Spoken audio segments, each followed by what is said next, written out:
ঠাকুরের জীবন এতবার ডিস্টার্ব হলো। এই চেঞ্জ দেখে একটা জিনিস মনে হলো যে যেমন এই টেকনোলজি বারবার চেঞ্জ হতে থাকে, টেকনোলজির সাথে সাথে আমাদের টেকনোলজির প্রতি অ্যাপ্রোচ যদি চেঞ্জ না করি, তাহলে এইমাত্র যেমন ভিডিওটা ক্র্যাশ করছিল ওইভাবে ক্র্যাশ করতে থাকবে। ঠিক তেমনই যুগের সাথে সাথে যেটাকে আমরা ধর্ম বলি, সেই ধর্মর মধ্যেও কিছু, যেটা ধর্মটা সনাতন, সেই বাঁচা বাড়ার রীতিনীতি সনাতন। কীভাবে কী করতে হবে, বাঁচতে চাই, ভালো থাকতে চাই, উপভোগ করতে চাই, আনন্দ করতে চাই, এই ব্যাপারটা সনাতন, এর মধ্যে কোনো পরিবর্তন নেই। কিন্তু কিভাবে বাঁচতে হবে সেই ইন্টারফেসটা, কিছুক্ষণ আগে যেরকম বলছিলাম ফেসবুকের ইন্টারফেস চেঞ্জ হতে থাকে, তা তেমনই আমাদের ওই জীবনশৈলী, সেই কোথায় স্থান কাল অনুযায়ী আমাদের সেই জীবনশৈলী বা সেই ধর্মর ডেফিনেশনটাও কিন্তু, বা ধর্মের অ্যাপ্রোচটা কিন্তু চেঞ্জ হতে থাকে। ফর এক্সাম্পল, আপনি যদি আজ থেকে বহু বছর আগে যান, তখন মেয়েদের লাইফস্টাইল একরকম ছিল। আজকে যেভাবে মায়েরা চলেন, যা করে, সেটা তখনকার সময় খুব একটা ডেঞ্জারাস জিনিস বলা হতো।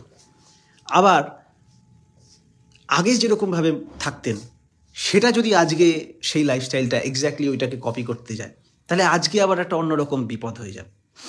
আজ থেকে ধরেন 1 মিলিয়ন বছর আগে, তখন সব আদিম মানুষ ছিল, নিয়ান্ডারথাল, সব পাতা পুতা পরে ঘুরে বেড়াতো, ওটাই তাদের জীবন ধারণের রাস্তা ছিল, তাদের শরীর চামড়াও ওই রকমই ছিল।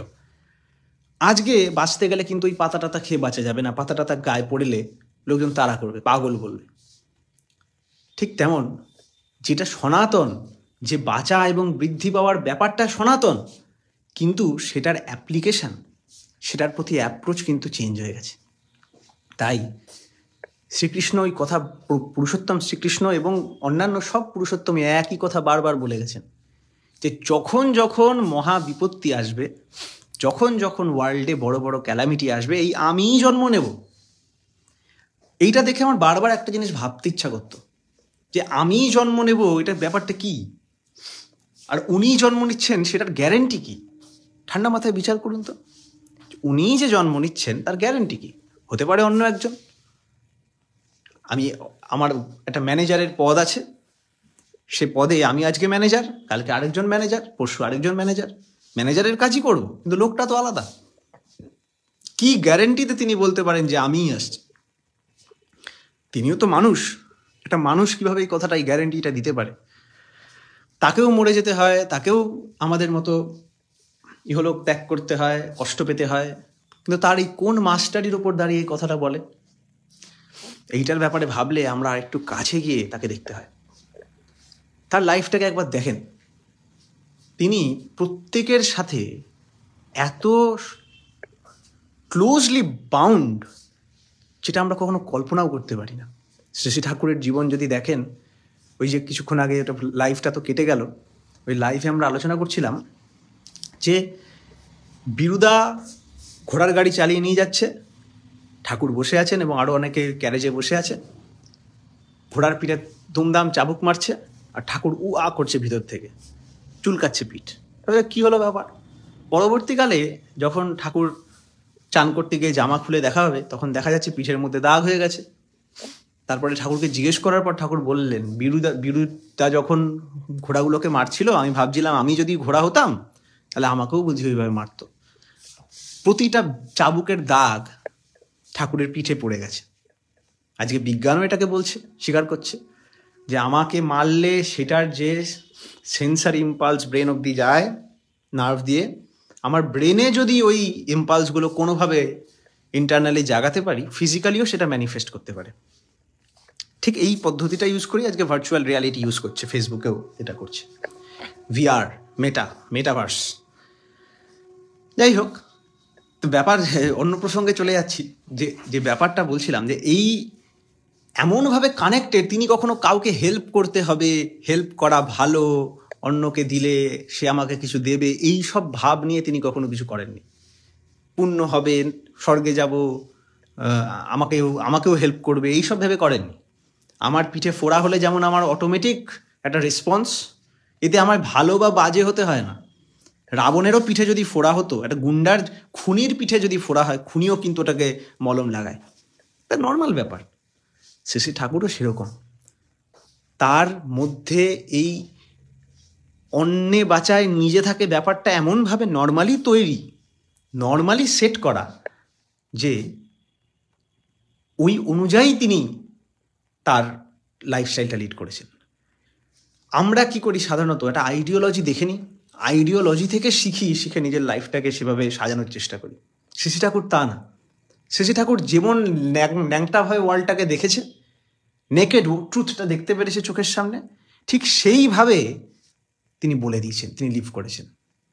তাই তিনি আইডিয়াল, তার লাইফের থেকে আইডিওলজি বেরিয়ে এসছে, তিনি যেভাবে চলেছেন সেটাই আইডিওলজি। আমাদের একটা পুরো উল্টো অ্যাপ্রোচ ছিল, ইউজুয়ালি থাকে, আমরা ভাবি ভগবান ঠিক কাজ করেন, ব্যাপারটা ভুল, আমার কাছে ভুল। ভগবান ঠিক কাজ করেন না, ভগবান যেটা করেন সেটা দেখে বুঝতে পারি ঠিক করা কাকে বলে। ভগবান ঠিক কাজ করান সেটা ঠিকই তো বুঝি না কোনটা ঠিক কোনটা ভুল। ভগবান যেটা করেন সেটা দেখে বুঝতে পারি যে ঠিক করা কাকে বলে। তেমনই আজ থেকে বহু বছর আগে যখন বা বারবার ইভলিউশনের রাস্তায় বারবার দেখা গেছে, যখন বড় বড় সমস্যা হয়েছে, একজনের সমস্যা, দুজনের সমস্যা, তিনজনের সমস্যা, সম্যক সবাই মিলে একটা এই সমস্যায় পীড়িত হয়ে সেটার আনসার যখন চেয়েছে, তখন সে আনসার কিন্তু তারা পেয়েছে। একটা এক্সাম্পল, যখন প্রচণ্ড গরম হয়ে যায়, নেচারের একটা নিয়ম, এটা নেচার সবসময় ব্যালেন্স আউট করতে চায়। আমাদের যখন প্রচণ্ড গরম হয়, গরম হলে কি হয় দেখেন, গরম হলে অটোমেটিক এখানকার যে এয়ার, হাওয়ার যে মলিকিউলগুলো আছে, এয়ার মলিকিউল, সেগুলো কি হয়, সেগুলো হালকা হতে থাকে, সেগুলো অ্যাজিটেটেড, এক্সাইটেড হয়ে যায়, হয়ে তারা উপরে উঠে যায়, হালকা হলে উপরে উঠে যাবে। গরম হলে হালকা হয়, হালকা হলে উপরে যায়। তো সমস্ত হাওয়ার বায়ুমণ্ডল থেকে হাওয়া গরম হয়ে আস্তে আস্তে উপরে উঠতে থাকে, উপরে উঠে এক জায়গায় জমতে থাকে, এক জায়গায় জমতে জমতে ওখানে কনডেন্স হয়ে কিউমুলোনিম্বাস মেঘ তৈরি হয়। তারপরে যখন ভারী হয়ে যায়, একসাথে ঝরঝর করে বৃষ্টি নামে। এই বৃষ্টি নামায় কি হয়, বৃষ্টি নেমে ঠান্ডা জল পড়ে, আর সেই জলটা মাটি ঠান্ডা করে দেয়। তাহলে যে কারণটা আমার এখানটা তাপ সৃষ্টি করছিল, সেই তাপের সেই কারণই কিন্তু ইভেনচুয়ালি বৃষ্টি নিয়ে এসে সমাধান করে দিল। এইভাবেই খুব সুন্দরভাবে আমাদের ইউনিভার্স প্ল্যান্ড, ইউনিভার্স ডিজাইনড। ঠিক তেমনই আমাদের যখন ত্রাহিমাং প্রপন্নম করে সমাধানের জন্য হা হুতাশ করি, আমায় রক্ষা করো বলি, আমাদের সবার মধ্যে আপনি দেখেন 19th সেঞ্চুরিতে যখন 20th সেঞ্চুরিতে যখন বিজ্ঞান এক জায়গায় আটকে গেছিল, তখন এমন একটা ব্যক্তিত্বের আবির্ভাব হলো যে সেই বিজ্ঞানটাকে নেক্সট স্টেপে এগিয়ে নিয়ে গেল। যখন একটা রোগ, যখন এই যে আমাদের পেনিসিলিন আবিষ্কার, জানেন সে গল্পটা নেটে খুঁজে নেবেন, যখন একটা জায়গায় আটকে গেল, তখন সেরকম একটা মানুষের আবিষ্কার হলো, এসে সেটাকে করে দিয়ে গেল। ঠিক তেমন এগুলো যে ছোট ছোট পরিপূরণ, স্পেশাল পরিপূরণ, স্পেসিফিক জায়গার পরিপূরণ জীবনে, ঠিক তেমন যখন এই লাইফ আর্জ ইন ইটসেলফ, বাঁচতেই মানুষ প্রবলেমে পড়ে গেছে, রোগ, ভাইরাল ফিভার, মন খারাপ, ইকোনমিক্যাল প্রবলেম, এগুলো এক একটা দিক, কিন্তু সমস্ত দিক মিলে কিসের দিক, সব দিকগুলো কি, সব দিকগুলো জীবনেরই আলাদা আলাদা অ্যাসপেক্ট। জীবনটা হচ্ছে সব থেকে বড় একটা জেনারেলাইজড সাবজেক্ট। এই জেনারেলাইজড সাবজেক্টটা যখন একটা টোটাল প্রবলেম মানুষ আইডেন্টিফাই করতে পারে, আমরা পারি না, আমাদের সাবকনশিয়াস যখন আইডেন্টিফাই করে, আর সেটার জন্য আমরা প্রার্থনা করি যে একটা সলিউশন চাই, তেমন সেই উত্তাপ যেমন মেঘের সৃষ্টি করে মেঘ নামে জল হয়ে, তেমনি আমাদের মধ্যে যে সলিউশন সিকিং ব্যাপারটা, মঙ্গল আসো, বরিশ ধরার মাঝে শান্তিরও বাড়ি, না থাকে অন্ধকার, গানটা আছে রবীন্দ্রনাথের, হ্যাঁ, বরিশ ধরার মাঝে শান্তিরও বাড়ি। তো তেমনই শান্তির বাড়ির মতো তিনি চলে আসেন। একটা এমন ব্যক্তিত্বের জন্ম হয়, এটা কি হয় না হয়, কেন হয় জানি না, এটা এক্সপেরিমেন্টেড ট্রুথ, দেখা গেছে ওরমভাবে। ঠিক তখন সেরকম একজন ব্যক্তিত্বের আবির্ভাব হয়, সেই বৃষ্টির মতো। তার চলনে, তার বলনে আমরা দেখতে পারি যে সেই ট্রুথটা লুকিয়ে আছে, সেই জীবন বৃদ্ধির কৌশলটা লুকিয়ে আছে। এবার ওই প্রশ্নের আনসারটা দিতে, যে তিনি ওই একই মানুষ বারবার আসছে কি করে বুঝবো, সেটা বুঝবো এইভাবে, তার দিকে যদি আমরা ভালো করে দেখি, তার একটা অদ্ভুত কোয়ালিটি আছে। তিনি সর্বদা প্রত্যেকের সাথে কানেক্টেড, আর যে প্রত্যেকের সাথে কানেক্টেড তার মধ্যে আর প্রত্যেকের মধ্যে কোনো তফাৎ থাকে না। আপনি যদি পুণ্যপুঁথি পড়েন, পুণ্যপুঁথিতে একটা বাণী আছে, I is equal to we is equal to I, then universe is equal to I, এরকম একটা অদ্ভুত একটা ইকুয়েশন আছে ঠাকুরের পুণ্যপুঁথি বলে বই আছে, ওইখানে রাখা থাকে, এখানে আছে। ব্যাপারটা কি? ব্যাপারটা এরকম, যে প্রত্যেকের সাথে কানেক্টেড সে আর প্রত্যেকের মধ্যে কোনো তফাৎ নেই। তিনি আপনারও যেমন, আমারও যেমন, যে তাকে চেনে না তার জন্যও তেমন। তাই তাকে যদি তার এই বডিটা, যে বডিটার মধ্যে দিয়ে তার সেই গুণগুলো রেডিয়েট করছে, তিনি সেই বডিতে আবদ্ধ নন। আর একটা এক্সাম্পল দিচ্ছি, ধরেন আপনার একটা ফোন আছে, আপনার জিমেল অ্যাকাউন্ট আছে, মানে ইমেলের অ্যাকাউন্ট আছে যেখানে আপনি লগ ইন করেন, বা আপনার ফেসবুক অ্যাকাউন্ট আছে যেটাতে আপনি লগ ইন করেছেন। আপনার ফোনটা খারাপ হয়ে গেল, ফোনটা ফেলে দিলেন, আরেকটা ফোন কিনলেন, নতুন ফোন। পুরনো ফোনে যা ছবি ছিল, যা ছিল, কোথাও কিচ্ছু নেই আপনার কাছে। যারা যারা কমেন্ট করছেন সুন্দর লাগছে, জয়গুরু বিজয়দা, ভোজন কর্মকার, সৌরভ সাহা, কৃষ্ণ মাহাতো, ও জেঠিমাও আছেন, জয়গুরু মা, শ্যামল বিশ্বাস, সবাইকে বলি আপনারা শেয়ার করেন মানুষের মধ্যে, আরও মানুষের মধ্যে শেয়ার করেন যাতে সবাই ঠাকুরের কথা শুনতে পারে। হ্যাঁ, এবং কোনো প্রশ্ন বা কিছু থাকলে লিখে দেন। এমনি একটা গল্প করছি আমরা, এমনি জাস্ট নিজেদের মধ্যে, অনেকদিন লাইভে আসা হয় না, তাই যাই হোক। তা এরকম ফোনটায় কী করি আমরা, ফোনটা ছুঁড়ে ফেলে দিলাম, কিন্তু নতুন ফোন আনলাম, সঙ্গে সঙ্গে আমি আমার পুরনো অ্যাকাউন্ট দিয়ে লগ ইন করলাম। পুরনো অ্যাকাউন্ট দিয়ে লগ ইন করলে কী হবে, যেন ওই ফোনের, পুরনো ফোনের আত্মা নতুন ফোনে ঢুকে গেছে। পুরনো ফোনে যা যা ছিল দেখা যাচ্ছে নতুন ফোনে তাই তাই আছে, কিন্তু নতুন ফোনের ফিচার আরও স্ট্রং, তাই জন্য ওই পুরনো জিনিসগুলোকেই আরও ভালো করে আমি ইউজ করতে পারি, এডিট করতে পারি। ঠিক তেমনই সময়ের সাথে সাথে এমন একটা মানুষ যদি আসে, আগের মানুষটাও সবার সাথে যোগযুক্ত ছিল, আজকে যিনি জন্ম নিচ্ছেন তিনিও যদি ওই রকমই ফিচারওয়ালা সবার সাথে যোগযুক্ত থাকেন, সেই আগের আর পরের কোনো তফাৎ হয় না। পুরুষোত্তম সেরকমই, তিনি আলাদা নন। আগের মানুষ, পরের মানুষ, তিনি আলাদা নন। যে মানুষ প্রত্যেকের ইন্টারনেটের মতো সব কিছুর মধ্যে ছড়িয়ে আছে, ইন্টারনেটের অ্যাকাউন্টটা আমি, আপনার ফোন যেমন এখানে লাইভে একজন মা দেখছেন, একজন দাদা দেখছেন, মায়ের ফোনে যেটা দেখছেন, দাদার ফোনে যেটা দেখছেন, সেমই জিনিস দেখছেন, যদিও ফোন আলাদা, স্থান আলাদা, মানুষ আলাদা, স্পিকার আলাদা, কোয়ালিটি আলাদা, কিন্তু এই একই জনকেই আলাদাভাবে দেখছেন। তেমনই যিনি সর্বব্যাপ্ত হয়ে আছেন, সবার চাহিদার সাথে একাত্ম হয়ে আছেন, হ্যাঁ, তিনিও একই বারবার আসেন। এই যে বলছি তিনি আসছেন, এটাও একটা বড় মিথ্যে কথা, বড় ইনকমপ্লিট কথা। তিনি ওরকম আসেন না, তিনি মূর্ত হন। যে মেঘগুলো জমাট বেঁধে বৃষ্টি হয়, সে আলাদা করে মেঘ, ওই জলগুলো ছিলই এখানে, আমরা আমাদের অবজারভেশন পাওয়ার খুব কম, ওই জন্য আমরা ওয়াটার মলিকিউলগুলোকে দেখতে পারি না। সূক্ষ্ম হয়ে আছে ওয়াটার মলিকিউল, সেটা এক জায়গায় কনডেন্স করে যখন নেমে আসে তখন আমরা তাকে পান করতে পারি।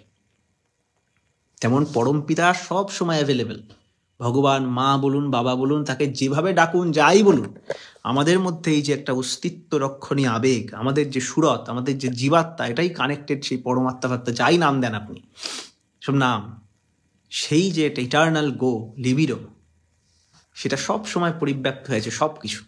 এই যে আমি এই টেবিলের মধ্যে আওয়াজ করছি, আমি এর সাথে আওয়াজ করছি, এই আমায় আওয়াজ ফেরত দিচ্ছে, এই যে একটা ভাবের আদান প্রদান হচ্ছে, এই আদান প্রদানটাও যে হতে পারছে, তার মানেই এই জ্বরের মধ্যে চেতন আছে, তার মতো করে আছে, আমার কাছে আমার মতো করে আছে।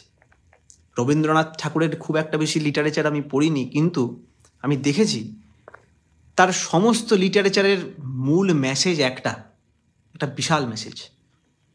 বলছেন মানুষ যা কিছু করে, সব কিছু করে অন্যের সাথে নিজের যোগ স্থাপন করার জন্য। বৈরাগ্য সাধনে মুক্তি সে আমার নয়, অসংখ্য বন্ধন মাঝে লভিব মুক্তির স্বাদ চিরানন্দময়। সকলের মাঝে সকলে আমরা পরের তরে, সকলের তরে সকলে আমরা, ছিল যে লেখাটা। হ্যাঁ, এই প্রত্যেকের সাথে প্রত্যেকে মিলে যে একটা, আমরা যাই অ্যাকশন করি না কেন, আমরা পারিপার্শ্বিকের সাথে কোনোভাবে একটা যোগ স্থাপন করতে চাই। তার মানে যে আমিটাই ছড়িয়েছিল সব জায়গায়, সে আমিটা। তো শ্রী শ্রী ঠাকুরের মতো ব্যক্তিত্বদের ব্যাপার হচ্ছে, তিনি এরকম সারাপ্রবণ, তিনি সবার সাথে একাত্ম হয়ে আছে। তাই উপযুক্ত টিউনড একটা স্পেস পেলে তার মতো মানুষের আবির্ভাব আবার দেখা যায়, আবার সেরকম জায়গায় তিনি আসতে পারেন। যেখানে যতটা সেই কোয়ালিটিগুলো আমরা সৃষ্টি করতে পারি, সেখানে ততটা সেই মহাপুরুষত্ব আবির্ভাব সম্ভব হয়। আজ থেকে বহু বছর আগে হিমায়তপুর গ্রামে এরকমই একটা ঘটনার আমরা দেখতে পাই ঘটতে। যখন, চলো গল্পের মতো করেই বলি, আমি আমার একটু সময় নিয়ে বসেছি, আপনাদের যদি সময় থাকে আপনারা শোনেন। আজ থেকে বহু বছর আগে হিমায়তপুরে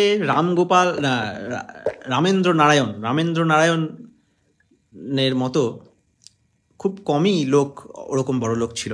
সেই রামেন্দ্র নারায়ণ অনেক জমি জমা, অনেক কিছুর মালিক ছিলেন। এই রামেন্দ্র নারায়ণের অনেক ছেলে মেয়ে ছিল, তার মধ্যে তার চতুর্থ যে মেয়ে, সেই মেয়েটা খুব স্পেশাল ছিল, তার প্রতি ওর খুব নজর ছিল ওনার। সেই মেয়ের নাম মনমোহিনী দেবী। তার ছোটবেলা থেকেই একটা অদ্ভুত ঈশ্বর সন্ধানী ঝোঁক কাজ করত। সব কিছুর মধ্যে একটা কারণ খোঁজার একটা টেন্ডেন্সি ছিল। মানুষের ব্যথায়, দুঃখে, কষ্টে সবসময় সবার পাশে দাঁড়াতো।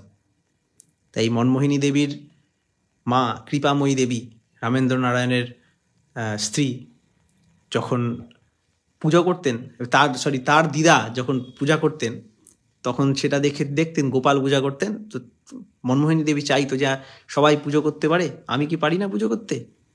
তখন সে জানতে পারে, এ গল্প অনেকে আপনারা জানেন, ঠাকুরের জীবনী টিবনী পড়লে আপনারা জানবেন, তাও আমি বলছি একটু গল্প করে। তাই যখন এরকম পুজো করতে চায় সে মনমোহিনী দেবী, পুজো করতে চাইলে তখন তার দিদা তাকে বলে যে পুজো করতে চাইলে তো হবে না, সবাই পুজো করার অধিকার নেই, তার ধ্যান করতে গেলে তার মন্ত্র জানা চাই, তার দীক্ষা নেওয়া চাই। এবার 5 বছর বয়সের বাচ্চা মেয়ে মনমোহিনী, সে ভাবছে কি করে আমি পাবো, আমাকে তাহলে বলে দাও। তখন তার বাবা বলেছিল যে তুমি রাধা মদন মোহনের কাছে প্রার্থনা করো, সে তোমায় নাম দিয়ে দেবে।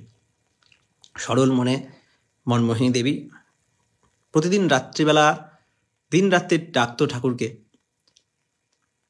আর রাত্রিবেলা এই তার ভাই লোহাকে নিয়ে, যোগেন্দ্র নারায়ণকে নিয়ে বসতেন ঠাকুরের সামনে, বসে প্রার্থনা করতেন যে আমায় নাম দাও। খুব কান্নাকাটি করতেন। তা বলা হয় ওরকম করতে করতে একদিন মনমোহিনী দেবী দেখছেন যে ওই গোপালের সিংহাসনে গোপাল আর নেই, ওখানে একজন বুড়ো লোক বসে আছে, অপূর্ব সুন্দর তার দৃশ্য, তা দাঁড়িয়ে আছে এরকম, আর তার সামনে একটা এরকম বাংলার অক্ষরে একটা মন্ত্র লেখা, শব্দ লেখা। সেটা দেখে তিনি অবনত মস্তকে সেটা গ্রহণ করে সেদিন থেকে সেই নাম, সেই মন্ত্র জপ করতে থাকে। তা এইটা ঘটনাটা ঘটে যাওয়ার পর তিনি নিজে সেই অনুযায়ী চলেন এবং সবাই এটা অলৌকিকভাবে নেয়। যদিও অলৌকিকভাবে কিছু হয় না, শ্রী ঠাকুর এটা বারবার বলেছেন, আমাদের দেখার অবজারভেশন স্কিল এত কাঁচা, এত কম, ওর জন্য আমরা সেটাকে অলৌকিক ভাবি। পাখির ওড়াটাও তো অলৌকিক মনে হতো, আজকে এরোডাইনামিক্সের পর বুঝতে পারছি ওটা অলৌকিক না, তার একটা বিজ্ঞান আছে। এনিহাও, এই মনমোহিনী দেবী বড় হয়, তার বিবাহ হয়। তার বিবাহ যার সাথে হয়, শিবচন্দ্র চক্রবর্তী বলে একজন মানুষের সাথে হয়, এবং তিনিও অত্যন্ত গুণধর মানুষ। সব থেকে ভালো কথা, তার মতো এরকম সৎ মানুষ, সরল মানুষ আর নেই গ্রামে দুটো। সেই মানুষটার প্রত্যেকের পাশে দাঁড়ায়, গ্রামের সবার খুব সাহায্য করে। তার একটা বড় এক্সাম্পল হলো এই মনমোহিনী আর শিবচন্দ্র, এই দুজনের যখন বিবাহ হয়, তার 3 বছর পরেই খুব দুঃখের সাথে এই রামেন্দ্র নারায়ণ মানে মনমোহিনীর বাবা মারা যায়। তার বাবা মারা যাওয়ার পর তখনকার মেয়েরা, ওই যে কিছুক্ষণ আগে গল্প হচ্ছিল, মায়েরা তখন তো এত অ্যাকাউন্টস সামলাতেন না, বোঝেন না। তো এই রামেন্দ্র নারায়ণ যে এত ধনী ছিলেন, তাদের অনেক গ্রামে অনেক জমি, বিঘা বিঘা জমি ছিল। তো তাদের যে আত্মীয় ফাত্মীয় সব মিলে ওই জমি দখল করার প্ল্যান করে।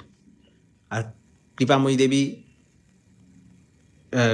যে মানে মনমোহিনী দেবীর মা, সে তো কৃষ্ণ সুন্দরী দেবী। কৃপাময়ী দেবী হচ্ছে মনমোহিনী দেবীর দিদা, আর কৃষ্ণ সুন্দরী হচ্ছে মনমোহিনী দেবীর মা।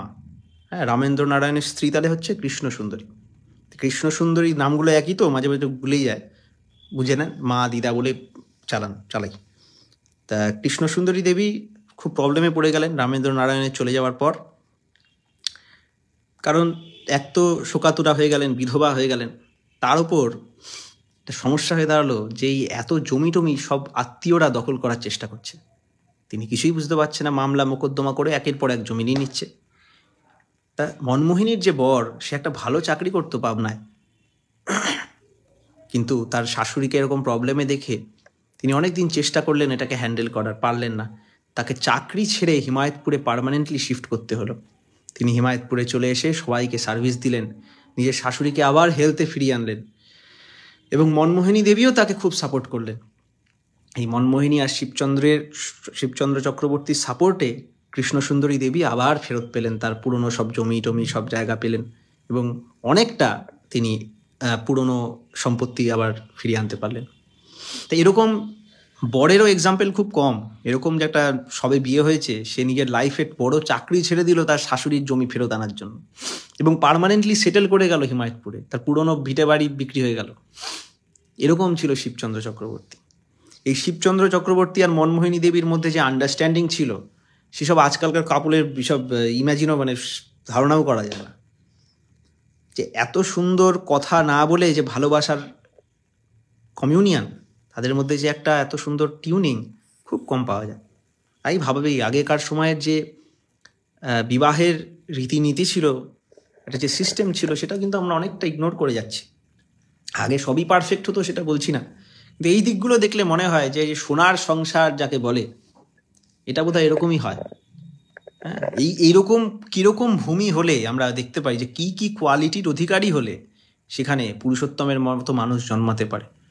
সেই কোয়ালিটিগুলো যদি আমরা আমাদের মানুষের মায়েরা, দাদারা সবাই যদি তাদের মধ্যে যদি একটু হলেও ইমবাইব করতে পারি, সেরকম মহাপুরুষের আবির্ভাব হতে পারে।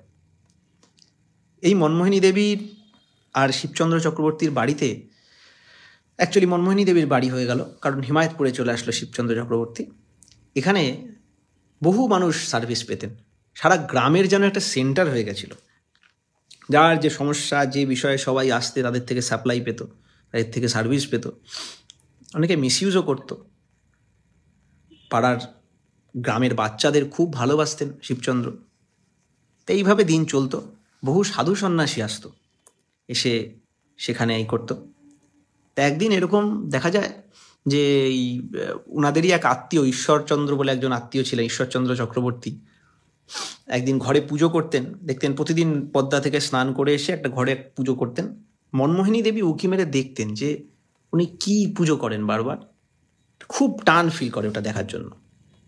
তা একদিন ঈশ্বরচন্দ্র চক্রবর্তীর ওইটা বাক্সটা খুলে যখন দেখতে যায় যে কার পুজো করে, খুলে দেখে যে ঈশ্বরচন্দ্র চক্রবর্তী ওই যে ছোটবেলা যখন দর্শন করেছিল গোপালের মূর্তির জায়গায় একজন দাড়িওয়ালা লোক, গিয়ে দেখছেন ওই দাড়িওয়ালা লোকটাকেই পুজো করছে। এই দেখে মনমোহিনী দেবীর এত আনন্দ হলো, সে একটা ভাব সমাধিস্থর মতো অবস্থায় চলে গেল, ট্রান্সের মতো অবস্থায় চলে গেল, অজ্ঞান হয়ে পড়ে গেল। সব ধর করে ছুটে এসে ধরে তখন ঈশ্বরচন্দ্র চক্রবর্তীকে সব বলা হলো, এই ব্যাপার। মনমোহিনী মনু বলতো, হ্যাঁ, মনু এরকম ছোটোবেলায় এরকম দেখেছিল। মনু বললো যে আমি এরকম দেখেছিলাম ঠাকুরের এরকম ইনি গোপাল ঠাকুরের জায়গায় ইনাকে দেখেছিলাম, আমাকে এরকম মন্ত্র দিয়েছিল, আমি তাকেই ভগবান বলে পুজো করি, গুরুদেব বলে পুজো করি। তখন ঈশ্বরচন্দ্র চক্রবর্তী খুব খুশি হলো, বলল যে ইনি হচ্ছেন দয়ালবাগ আগ্রার পরম সন্ত হুজুর মহারাজ রায় শালিগ্রাম। সেটা শুনে খুব আনন্দ পেল মনমোহিনী দেবী, এবং সেই থেকে হুজুর মহারাজের সাথে সে চিঠিতে কথা বলা স্টার্ট করলো, হিন্দি শিখলো, এবং এইভাবে চলতে থাকলো দিন। এবং তিনি তার স্পিরিচুয়াল প্র্যাকটিসে আরও অনেক উচ্চ পদ লাভ করলেন। এরকম দিন চলতে চলতে তখন মনমোহিনী দেবীরও বয়স হয়, তার 9 বছর, কত তখন ওই 12, 13, 14 এরকম বয়স হয়। ওই সময় তখন ঠাকুরের তখন সে তার গুরুদেবের কাছে, আগে যেমন গুরুদেব পাওয়ার একটা প্রার্থনা ছিল, আস্তে আস্তে সময়ের সাথে সাথে বয়সের সাথে সাথে সে পাওয়াটা তো পূর্ণ হলো, এখন আস্তে আস্তে একটা অন্য চাহিদা ইভলভ করছে। তা একদিন তিনি নিজের গুরুদেবের কাছে জানালেন যে আমি আপনাকে নিজের ছেলে হিসাবে পেতে চাই, আমি আপনার মতো একটা সন্তানের মা হতে চাই। সেইটা শুনে তার গুরুদেব হুজুর মহারাজ হেসেছিলেন, বলেছিলেন আমি কেন, কুলো মালিক তেরে কোখ মে আয়েগা, এরকম শোনা যায়, এরকমভাবে বলেছিলেন, আশীর্বাদ করেছিলেন যে এক মহাপুরুষ আসবে। এইভাবে দিন চলতে থাকে। অনেক সাধু সন্ন্যাসী মনমোহিনী দেবীর বাড়িতে স্থান পায়, সার্ভিস পায়। তা একদিন এরকম হয়েছিল, এক বড় জটাজুটোধারী সাধু সন্ন্যাসী এসে তার বাড়িতে যেরকম যথারীতি অন্ন গ্রহণ করে, খাবার দাবার খেয়ে খুব প্লিজ হয়েছিল মনমোহিনী দেবীর সার্ভিস পেয়ে, মনমোহিনী দেবীর শুশ্রূষা সেবা পেয়ে। তাকে আশীর্বাদ করেছে, তিনি গম্ভীর হয়ে বলেছিলেন, এই বাড়িতে যে একমাত্র পুত্র আছে, একমাত্র পুত্র সন্তান আছে, যদি থাকে সে খুব শিগগিরই বিদায় নেবে, সে মারা যাবে, এবং এই বাড়িতে একজন এমন মহাপুরুষের জন্ম হবে যিনি আগামী দিনে কোটি কোটি মানুষের দ্বারা পূজিত হবে, বহু মানুষকে পথ দেখিয়ে যাবে। এই আমি প্রেডিক্ট করছি, আমি দেখতে পাচ্ছি। তো এরকম একটা আনন্দ অ্যান্ড দুঃখ, আতঙ্ক মিশ্রিত একটা এরকম ঘটনার একটা এরকম প্রেডিকশন প্রফেসি শুনে প্রত্যেকের একটা, বা ভবিষ্যৎবাণী প্রফেসি মানে এটা এমন চিন্তা, এটা এমন একটা কোয়েশ্চেন মার্ক এসে গেল মনে মধ্যে, বলতে কি পাগল নাকি, এসব কথা বলছে, অশুভ কথা বলছে, মারা যাবে। তো তখন এই কৃষ্ণ সুন্দরী দেবীর মানে মনমোহিনী দেবীর মায়ের অনেক ছেলে মেয়ে ছিল, অনেকে মারাও গেছিল। তার মনমোহিনী দেবীর এক ভাই ছিল যোগেন্দ্র নারায়ণ, যার ডাক নাম লোহা। তো শুধুমাত্র ওই যোগেন্দ্র নারায়ণ তার বাড়ির পুত্র সন্তান, আর বাকি একজন মনমোহিনী দেবী আছে। তো সবাই এরকম আশঙ্কা করতে থাকলো যে যোগেন্দ্র নারায়ণ হয়তো মানে মারা যাবে, এটা কি সত্যি? আবার অনেকে বলতে থাকলো না না, এরকম কত সাধু সন্ত কত কিছু বলে, তার কোনো ঠিক আছে নাকি। এরকম নানান রকম স্পেকুলেশনের মধ্যে চলতে চলতে আস্তে আস্তে মানুষ ভুলে যেতে লাগলো। তো এরকম হতে দেখা গেল হঠাৎ একদিন যোগেন্দ্র নারায়ণের শরীর খারাপ হয়, সেই প্রফেসি অনুযায়ী সে মারা যায়। এবং ওই যোগেন্দ্র নারায়ণের মারা যাওয়ার পর থেকে সবাই আবার পুরনো ঘটনাটার ব্যাপারে অ্যাওয়্যার হতে থাকে, ভাবে যে হ্যাঁ তাহলে সত্যিই হয়তো কোনো মহাপুরুষের জন্ম হবে। এই আগেকার মহাপুরুষ সাধু সন্ন্যাসী, যারা প্রপার অ্যাকচুয়াল সন্ন্যাসী ছিলেন, তাদের একটা বৈশিষ্ট্য ছিল, তাদের যে পারসেপশন, তাদের যে দৃষ্টি তীক্ষ্ণতা, তা আমাদের থেকে অনেক বেশি।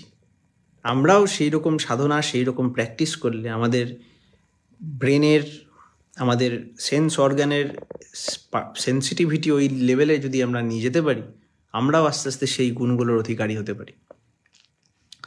সেই মহাপুরুষদের জীবনের মধ্যে তার তুক দেওয়া থাকে। তা যাই হোক, সবাই চিন্তিত। মনমোহিনী দেবীর তখন 9 মান্থ প্রেগনেন্সি চলে গেল, 10 মান্থ, 11th মান্থ এসে গেছে, তবুও তার প্রসব হয় না।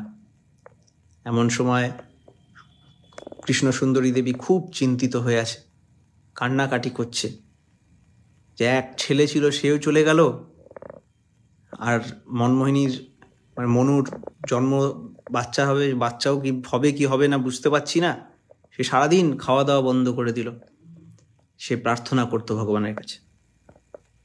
তেমন হতে হতে একদিন সেই প্রসব বেদনা উঠল মনমোহিনী দেবীর, মনমোহিনী দেবীকে নিয়ে যাওয়া হলো, এবং সেদিন একটা অদ্ভুত ঘটনা ঘটল।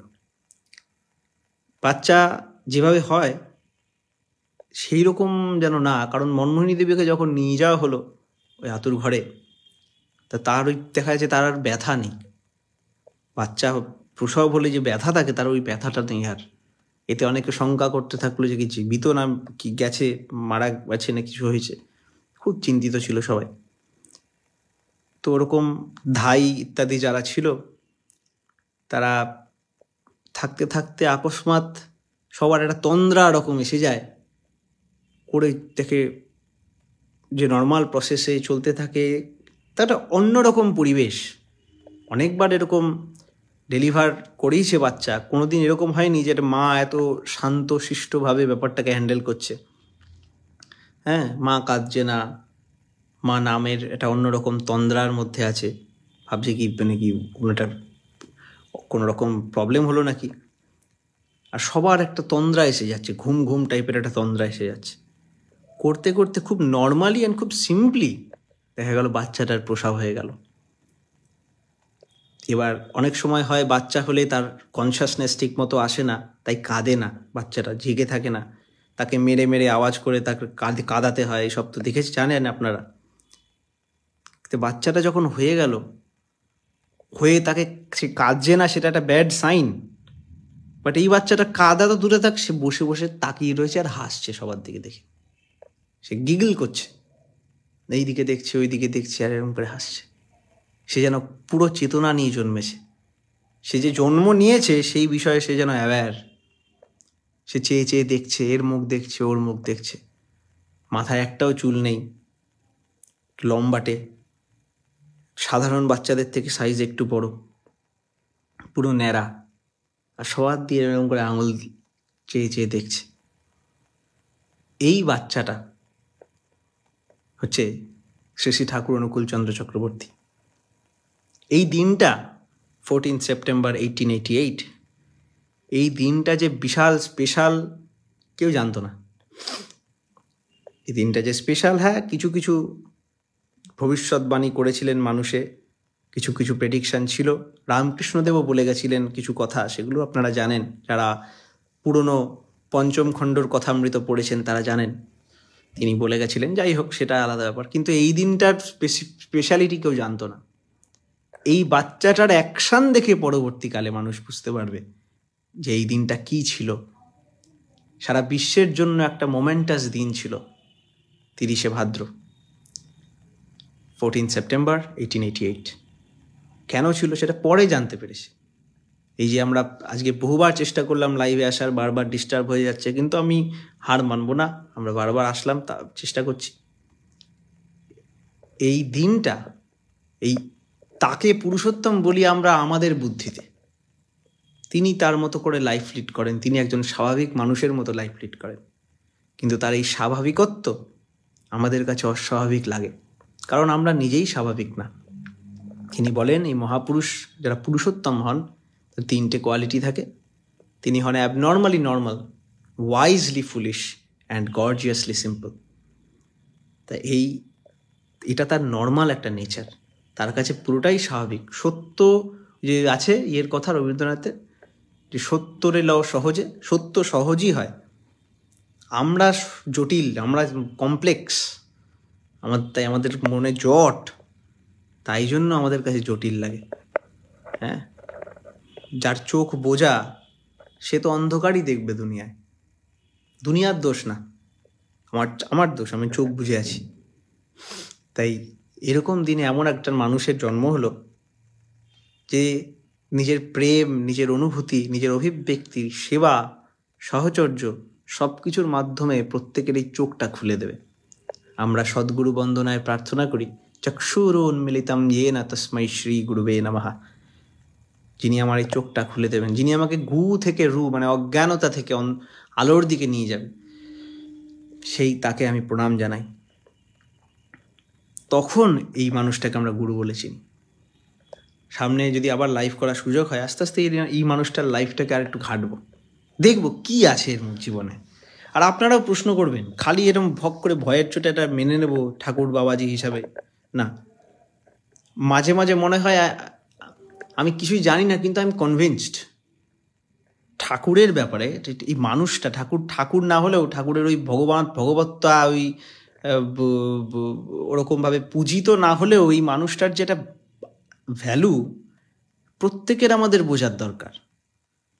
এর কোনো ডুয়ালিটি হয় না এর কাছে। এই মানুষটার একটা এমন ইনফাইনাইটিউড আছে, কোনো ভাষা দাঁড়ায় না। রবীন্দ্রনাথ, উইলিয়াম ওয়ার্ডসওয়ার্থ, বড় বড় মানুষ যার কল্পনা করে গেছেন, বড় বড় ফিলোসফাররা যার কল্পনা করে গেছেন, আমরা এই মানুষটার মধ্যে সেই কল্পনাগুলোর মূর্ত রূপ দেখতে পারি। বহু বছর আগে আইনস্টাইন প্রেডিক্ট করে গেছিল যে লেজার দিয়ে গ্র্যাভিটেশনাল ওয়েভ ডিটেক্ট করা যাবে। 2012-তে না 14-তে বোধ হয়, না 15-তে সেটা আবিষ্কার হলো। সেটা অ্যাকচুয়ালি নোবেল প্রাইজ পেল লাইগো। তেমনই বড় বড় ঋষি মহাপুরুষ, এই যে অ্যালেক্সিস ক্যারেল এবং এরকম সবাই বড় বড়, এরা ম্যাক্স প্ল্যাঙ্ক, আইনস্টাইন, এরা প্রেডিক্ট করে গেছে যে এরকম মানুষ একটা যদি হয় তাকে গড বলা যেতে পারে। আর আমরা চোখের সামনে দেখতে পাচ্ছি এরকম একটা ব্যক্তিত্বকে, যার মধ্যে সেই গুণগুলো সম্যকভাবে দেখা দিয়েছে। একটা বাণীটা আমার মনে পড়ছে না, গুণ ছাপিয়ে কি আর ভুলে গেলাম, গুণাতীতের সেই তো ভুলে গেলাম, পুরুষোত্তম বলে একটা ছিল বাণীটা। তো সেই সর্বগুণ সম্পন্ন নির্গুণ তিনি। তা এই বাচ্চাটা যার জন্ম হলো 14 ফেব্রুয়ারি 1888-এ, তাকে নিয়ে, তার লাইফটা নিয়ে আমরা এবার একটু জানার চেষ্টা করব। আজকে অনেকবার আমি লাইভে আসার চেষ্টা করেছি, বারবার কেটে গেছে। আপনাদের যদি ভালো লাগে আপনি আরও মানুষের মধ্যে শেয়ার করে দেন, আর কি টপিকে আমরা গল্প করতে পারি আপনারা জানাবেন। আমি এরকম পড়ার রিসার্চের ফাঁকে ফাঁকে এসে করব। তাকে নিয়ে ভাবুন। ফিলোসফাররা বলেন, সাইকাইট্রিস্টরা বলেন যে আমরা যে বিষয় নিয়ে ভাবি আমরা আস্তে আস্তে সেই গুণগুলো আমাদের মধ্যে নিই। তার মনন, তার চিন্তন, তার ধ্যান যদি আমরা করি তাহলে আমাদের মধ্যে তার গুণগুলো ইমবাইব করতে থাকে। তিনি হচ্ছেন সমস্ত সলিউশনের মূর্ত প্রতীক। তাই তার চিন্তা করলে আমরাও আমাদের মধ্যে যে নিডটা আছে সেই নিডের অনুযায়ী তার সলিউশন আমাদের মধ্যে ফুটে উঠতে পারে। এটাই পুজো, এটাই আরাধনা, এটাই সাধনার অঙ্গ, এটা যজনের অঙ্গ। তাই সেটার একটা আমি প্রয়াস করলাম, চেষ্টা করলাম। বারবার এই টেকনিক্যাল কিছু প্রবলেম হচ্ছে, তা আপনাদের যদি ভালো লাগে শেয়ার করবেন, বলবেন। তা আজকে ঠাকুরের জন্ম অবধি বললাম, এবার এই বাচ্চাটা আস্তে আস্তে বড় হবে, সেটা নিয়ে আবার আমরা আরেকদিন আলোচনা করব। সকলে ভালো থাকবেন। এবং এটা বলে দিলাম, জাস্ট একটা হিন্ট দিলাম, আপনারা শ্রদ্ধেয় ব্রজগোপাল দত্ত রায়ের লেখা বই আছে, শ্রী শ্রী ঠাকুর অনুকূলচন্দ্র, আর বা চুনিলালদার একটা বই আছে মহামানব বলে, ওটাও পড়তে পারেন, খুব ভালো বই। আপনাদের যদি লাগে আমাদের মেসেজ করবেন, আমরা পিডিএফটাও আছে কিছু, চুনিলালদার পিডিএফটা আছে, আমরা পাঠিয়ে দিতে পারবো। আর কৃষ্ণদার লেখা ইংরেজি বইটাও আছে, লাগলে জানাবেন, পিডিএফ পাঠিয়ে দেবো। সকলে ভালো থাকবেন। আর অনেক রকম অপব্যাখ্যা থাকে, ভুল ইন্টারপ্রিটেশন থাকে ঠাকুরের বাণীর, ওগুলোর থেকে খুব সাবধানে থাকবেন, কারণ পুরো একটা অন্যরকম খিচুড়ি তৈরি করে দেবে মাথার মধ্যে। শ্রী শ্রী ঠাকুরের জীবন ও বাণী কিন্তু ওষুধ, প্রেসক্রিপশান, সে প্রেসক্রিপশানে ভেজাল মেশালে কিন্তু পুরো বিশাল গড়বড়, ভুল ওষুধ হয়ে যাবে, ভুল ট্রিটমেন্ট হয়ে যাবে। শ্রী শ্রী ঠাকুর বলে না, রামকৃষ্ণ বুদ্ধ যিশু প্রত্যেকের সে একই ধারা বহন করে নিয়ে এসেছে। আর এটাই ধর্ম, এটাই জীবন, এটাই সচ্চিদানন্দের পরিপোষণ। আপনারা সবাই ভালো থাকবেন, আবার দেখা হবে। সকলের জন্য মঙ্গল প্রার্থনা করি। জয় গুরু, বন্দে পুরুষোত্তম।